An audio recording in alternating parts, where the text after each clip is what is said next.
गर्मी में एक कमरे का ससुराल बना होटल। अरे मोरी मैया, कितनी गर्मी हो रही है। गर्मी से हाल बुरा हो चुका है। बहू जल्दी आ जा, मैं तो शादी की तैयारी से ही थक चुकी हूँ। भगवान का शुक्र है कि ये शादी निपट गई। वो तो है माँ जी। ये कहकर रचना कलश के चावल गिराकर घर के अंदर आती है। अरे अंतरा, अब तो तेरी बहू आ गई है। अब तो तेरी बहू के हाथ से खाना खा पी कर जाएंगे। अरे जरा हम भी तो देखे बहू कितना अच्छा खाना बनाती है। क्यों कश्मीरा? अरे हाँ हाँ बहू, मुझे बहुत गर्मी लग रही है। मुझे क्या, सबको ही लग रही होगी। गर्मी जो इतनी पड़ रही है, तो जा सबके लिए ठंडा ठंडा शरबत बना कर लिया। जी बुआ जी। और सुनो, तुम शहर में नहीं गांव में हो, तो यहाँ पर तुम्हें घूंघट में रहना पड़ेगा। जी बुआ जी। अरे पर बहू देखेगी कैसे? उसने इतना मोटा और भारी लहंगा पहन रखा है, कपड़े तो बदलने देते। ओहो, जब तक बहू कपड़े बदल कर आएगी हम तो पसीने में तर हो जाएंगे। इससे पहले बहू तू कुछ शरबत लिया। जी लाई। अरे बहू, थोड़ा घूंघट और करो, हम तुम्हारे ससुर समान हैं, तुम्हारे ससुर के बड़े भाई। और हाँ, शरबत सत्तू या बर्फ डालकर लाना। जी ताऊ जी। माँ जी, रसोई कहाँ है? अरे बहू, तुझे रसोई ढूंढने में कोई परेशानी कैसे हो सकती है? वो देख, तेरा ससुराल एक कमरे का है, इस एक कमरे के कोने में हमारी रसोई। वो देख, जा जाकर शरबत बना दे, सभी मेहमान इंतजार कर रहे हैं। इसका मतलब हमारे सारे रिश्तेदार यहीं रहेंगे, इस एक कमरे के ससुराल में? और कहाँ जाएंगे बहू? यहाँ पूरे में बिस्तर बिछा देंगे, सब यहीं लेट जाएंगे। हे भगवान, इतनी गर्मी में सारे लोग एक ही कमरे में कैसे रहेंगे? ऊपर से रसोई भी यहीं है, सारी गर्मी इधर ही आ जाएगी। ऊपर से मुझे ना कपड़े चेंज करने दे रहे, ना घूंघट हटाने दे रहे। मैं तो ऐसी गर्मी में पागल हो जाऊंगी। ये कैसी जगह शादी हो गई है मेरी। इतना कहकर दिल पर पत्थर रखकर उस एक कोने की रसोई में रचना बड़ी मुश्किल से घूंघट में शरबत बनाती है और एक एक करके सभी मेहमानों को शरबत देती है। अरे बहू, इतना सा ही शरबत बनाया था क्या? अरे जरा अपने घर के लोगों को तो देखो, सारे मेहमान हैं। जाओ और शरबत बनाकर लेकर आओ। जी अभी लाई। अरे अंतरा मामी, भूख भी लग रही है, अपनी बहू से कह दो कि थोड़ा कुछ खाने पीने को भी ले आए, सारे मेहमान भूखे बैठे हैं। हाँ विनोद बेटा, मैं अभी खाना बनवा देती हूँ, या बहू खाना भी बना ले। मुझे इतनी गर्मी लग रही है, ऐसा लहंगा पहनकर मैं खाना कैसे बना पाऊंगी? और यहाँ तो कोई कमरा भी नहीं है जहाँ मैं चेंज कर पाऊं। इसीलिए तुझे मना कर रही हूँ, अभी सबको खाना दे दे, शांत होकर बैठ जाएंगे, तो तू अपने बाकी के काम निपटा लेना। जी माँ जी। बड़ी मुश्किल से रचना खाना बनाने के लिए लहंगे में बैठ पाती है। पूरी सब्जी बनाते बनाते उसे पसीने आने लगते हैं। हे भगवान, मैं तो थक गई। पता नहीं कैसे लोग हैं जो इस एक कमरे के ससुराल को समझ रखा है। और नहीं, बहू इन्हें नौकरानी लग रही है। आते ही नई बहू से कोई काम करवाता है क्या? अरे बहू, मेरे भतीजे का भूख से हाल बेहाल हो रहा है, जरा जल्दी खाना बना। बस माँ जी, पूरी प्लेट में लगा रही हूँ। मुझे क्या रोबोट समझ रखा है? एक तो इतनी गर्मी लग रही है, पंखे की भी हवा नहीं आ रही इस कोने में। रचना प्लेट लगाकर सबको खाना देती है। खत्म हो जाने पर बैठने आती है कि लहंगे की वजह से उसका पैर फिसल जाता है और माधव उसे संभाल लेता है। रचना, तुम ठीक तो हो ना? आप तो रहने दीजिए, आपको मेरी कोई फिक्र नहीं है। अगर फिक्र होती तो पूछते कि इतने लंबे से घूंघट में, भारी से लहंगे में मैं कैसे बार बार सबको खाना परोस रही हूँ। ये मैं ही जानती हूँ। आपको क्या है, अपना सहरा शेरवानी उतार कर बैठ गए हैं 4 जनों में खी खी खी खी करने। अरे रचना, ऐसी कोई बात नहीं है, मैं माँ से बात करता हूँ। अरे बेटा, यहाँ बहू के साथ क्या कर रहा है? हमारे साथ भी आ जा, बैठ जा। और बहू, राजन विनोद की प्लेट खाली है, जा उन्हें सब्जी पूरी दे दे। जी जी अभी। और तुम तो छोड़ो मेरा हाथ। उस समय रचना अपने पति के पेट में एक कोहनी मारकर चली जाती है। आउच! क्या हुआ बेटा? कुछ नहीं ताऊ जी। फिर सबको खाना देने के बाद रचना थक जाती है और बैठे बैठे सो जाती है।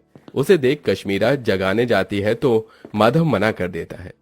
बुआ जी, उसे उठाइएगा मत, बेचारी गृह प्रवेश के बाद से ही सबको खाना दे रही है, एक पल के लिए भी बैठी नहीं है। और देखिए कितना पसीना आ रहा है, उसे लहंगा भी नहीं उतारने दिया आप सबने, थोड़ा तो रहम कीजिए। ओहो, देख रही है, तेरा बेटा अभी से ही बहू के पक्ष में हो गया। चलो अच्छी बात है, हम कौन से तुम्हारी पत्नी को परेशान कर रहे हैं, सोने दो। माधव पास के बिस्तर पर उसे सुला देता है और एक पर्दा डाल देता है, जिससे सारे बड़े बुजुर्ग रिश्तेदार उसे ना देखें। ऐसे ही शाम हो जाती है। रचना अपने कपड़े बदलकर आराम से बैठी थी कि मौसिया सास सुधा उसके पास आती है। अरे बहू, तुझे कितनी बार बताऊं घूंघट करके रख, तेरे किसी भी सास ससुर ने देख लिया तुझे तो गजब हो जाएगा। नई बहू को पर्दे में ही रहना चाहिए, समझी? अब जा जाकर चाय बना। मैं चाय तो बना दूंगी, पर मैं तो पहले इस तरफ बैठी हूं ना, मुझे कोई भी नहीं देख सकता, तो थोड़ी देर घूंघट ऊपर कर लूंगी तो क्या हो जाएगा। मुझे भी गर्मी लग रही है, और ऐसा तो है नहीं किसी ने मेरी शक्ल नहीं देखी, सबने शादी में मुझे देखा है। देख ले अंतरा, देख ले तेरी बहू कैसे अभी से ही जबान लड़ा रही है। अरे मैं तो मौसी हूँ, मुझे इस बात का बुरा नहीं लगेगा, लेकिन कोई और होता तो तौबा तौबा तौबा। छोड़ ना सुधा, ऐसी बात नहीं करते, जा सबके लिए चाय नाश्ता लेकर आ। ये बोलते ही रचना घूंघट करके फिर से गर्मी में सबके लिए चाय बनाती है। अब इतने सारे मेहमान थे, हर कोई थोड़ी थोड़ी देर बाद अपने खाने पीने की फरमाइश कर रहा था।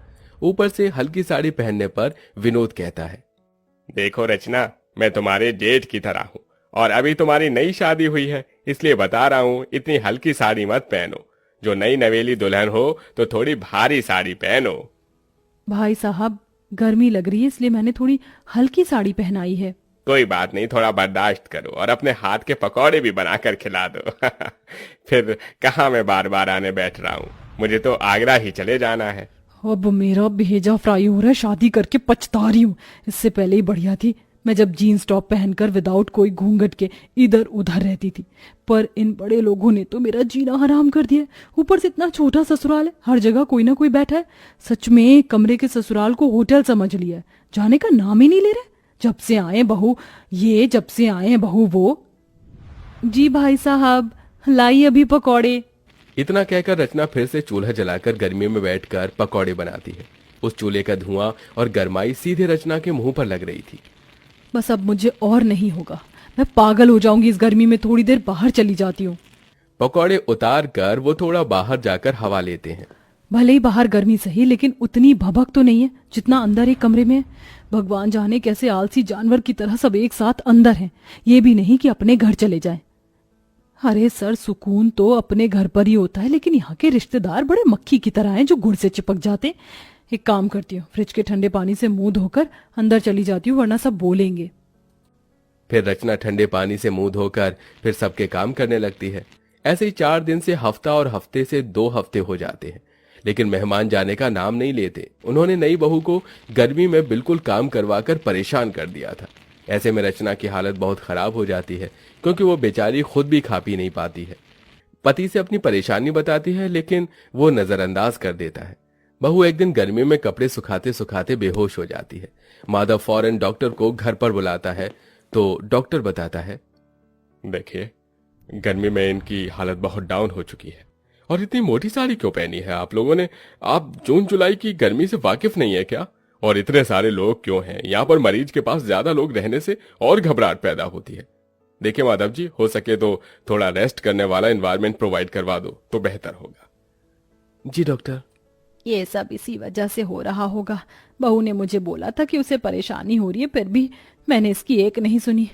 बेटा, डॉक्टर साहब सही कह रहे हैं। देख, बहू का पगफेरा भी नहीं हुआ, ऐसा कर तू इसके मायके ले जा इसे। ठीक है माँ। बहुत हो गया, कहीं ना कहीं ये रिश्तेदार भी मेरी बहू के इस हालत के जिम्मेदार हैं। बहुत दिन खाना खा लिया मेरे घर को होटल समझकर, अब मुझे इन्हें यहाँ से निकालना ही होगा। सुनिए, आप सब थोड़ा बाहर जा सकते हैं? जो डॉक्टर साहब ने बोला है उसी के लिए बोला है मैंने। हाँ हाँ ठीक है, चलो चलो सब बाहर चलो।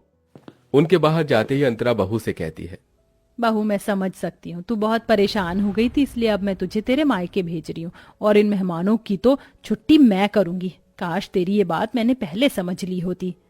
कोई बात नहीं माँ जी, ये सब हो जाता है, आप अपना ख्याल रखना। हाँ हाँ। कुछ देर बाद माधव रचना को लेकर उसके मायके चला जाता है और फिर अंतरा शाम से लेकर अगले 4 दिन तक रोज फीका खाना बनाती है और बहाने लगाती है। तभी सुधा, कश्मीरा, मुकेश खाने को मना कर देते हैं। अरे नहीं नहीं, बस जिज्जी, अब और नहीं चाहिए। अरे खा लो पेट भरकर, बहू के हाथ से भी तो कहते थे बार बार। पर तुम्हारे हाथ से नहीं खा सकते ना अंतरा। रचना बहुत ज्यादा अच्छा खाना बनाती थी, इसलिए खाते थे। और वैसे भी अब हम सबको बहुत दिन हो गए हैं, अब हमें अपने घर को निकलना चाहिए। हाँ हाँ, अब हम सबको अपने घर जाना चाहिए, हम चलते हैं। इस तरह सारे मेहमान मजबूरन खुद ही अंतरा का बेकार खाना खाकर वहां से भाग जाते हैं और कुछ दिनों बाद ही नई बहू घर वापस आकर एसी में सास के साथ खुशी खुशी रहने लगती है।